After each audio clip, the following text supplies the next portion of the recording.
Ito. As an eagle, spread your wing. Spread your wing to help the needy one. 2, strong fraternal brotherhood. Kaya hindi pwedeng iniiyot o tinitira niyo ang kuya ate niyo. Hindi real talk lang po. Pasensya na. Vice good. Pasensya na po ha.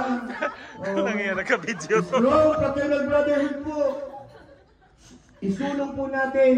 Natulungan natin ang kuya ate natin. Hindi yung pag may party, yes, andyan ako. Pag may problema, hindi na ako agila. Ang eagle, third, always, we are friends to all. Baba? Ha? Hindi yun, lagi kayong agila, hindi nyo nakakilala yung mga taga-BBMIK, hindi nyo nakakilala yung mga taga-TB, hindi nyo nakakilala yung ibang organisasyon. Bakit kailangan nyo gawin yan? Deo et Patria. Again, kasi may nakita ko ha, mga